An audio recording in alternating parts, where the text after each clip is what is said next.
the Buffalo International Film Festival kicking off this week, filmmakers from all over the world are flocking here to the Queen City to screen their films. And I'm joined now by the creative minds behind this documentary, Robert Shields' My Life as a Robot. Thank you so much for joining me, you two. Thank you so much for having us, Chelsea. Yeah. And welcome home. You guys are both Buffalo natives, North Tonawanda and Grand Island, right? Yeah. Okay. And you guys have been out in California for how long? About 40 years. So, okay. Yeah, I was born in Millard Fillmore, Gate Circle. Oh, wow. They tore it down 50 years later. Couldn't find another baby. That was it. Broke the mold. Very nice. Alrighty. So, Robert Shields, My Life as a Robot. Why don't you tell us first the story behind who Robert Shields is and how you met him? Do you want us to take the story first? I will. The story behind who Robert is, yes. is that he and his wife actually had a TV show, but it started out as him doing the robot in front of the Hollywood Wax Museum, and it just built from that. It's an amazing story of how it built from that to him and his wife having their own TV show, the Shields and Yarnell Show, in the 70s. Two people doing a robot mime act had a primetime television show on my CBS. God. And it's just, when you see this... Oh, is that what I have to do to make it prime time at CBS? Exactly. Well, guys, why didn't you say anything? That's some talent. Neither one of us gets the robot very well, so. What's funny, there is a part in the film where Tony Orlando, who actually gave Robert one of his breaks, Robert tried to work with Tony on doing the robot, and it's quite a funny moment in the film. I won't spoil it, but it's just like, oh.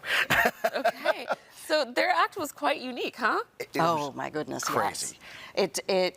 Nobody had seen it before. When you think about it now, we're so used to the robot doing it in pop and lock and hip hop and things like that you see. Okay, so they were ahead of their time. Yes, So, they were actually, we are giving a little bit away in terms of saying that Robert is a big reason there is hip hop and pop and lock. Well, as far as the robot part of that. Yeah. So that all started in the Bay Area. And what happened was Robert was doing his show in Union Square doing this robot routine. A lot of young kids would see him do this routine that he was sliding doing, and all of this. And they incorporated it into dance and sped it up, and it just morphed into this beautiful thing that is still going on today. Yeah.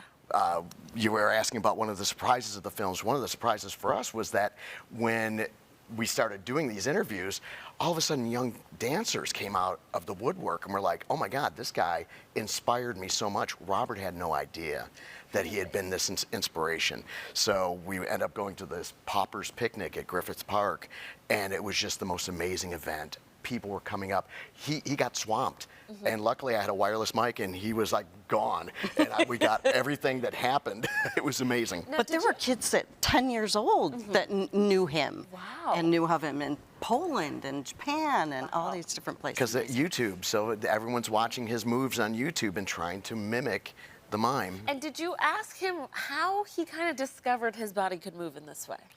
He was doing this type of stuff, but he ended up seeing Marcel Marceau early on, and that really inspired him a lot to be able to do that type of movement and all that, and perfected this and just realized he could stop a party by doing this little routine. And at like 17 or 18, he went and joined a circus, and he was Robbie the Robot, the mechanical man, 10,000 parts, $50,000 worth of electronics. Back then in the 70s, that was a lot of money. No, but it's cool because, you know, when you think of dance up until a certain point, it was all about fluidity and movement and keeping all of your bodies flowing so effortlessly. So this new way of moving and isolating body parts really changed a lot of dance. Exactly, exactly. So we have Poppin' John, who was on the World of Dance. World of Dance. He was one of the finalists on World of Dance. And Mad Chad, who's in all the Step Up movies. Wow. Talking about how Robert influenced their lives in doing this mechanical movement. And Robert would say they took it to a whole different level. Absolutely. And he loved to see that, you know, it started like this, but then it went to this whole level of dancing and Beautiful. Yeah. Well, let's talk about the screening. Well, first of all, you guys have received some great awards. Tell us about how it's been to screen this for an audience, and now you're here back home and being able to screen it, in your old stomping grounds. It's amazing. Actually, it's such a full circle. We both started out at Channel 17 doing documentaries, and it's just to be able to have the screening at 17 in the studio. Wow. Now, I think that's just like, it's pinch me. Is this Yeah, really yeah, happening? So yeah. it's kind of fun to be back and doing that. And then it's playing there at the studio. What at- day? Saturday at 4:30. And if you go to buffalofilm.org, you can buy tickets. Those guys are running a great festival. Anna and John and Anna, yeah. are just amazing. Well, thank you guys so much for coming in. This seems so interesting. And viewers, if you would like to learn more about this film and its screening for the Buffalo International Film Festival, you can visit mylifeasarobot.com. That's where you can also purchase tickets in advance. Come on down. We'll be there. Okay, thanks so much for coming in. There's a robot. Oh, thank you.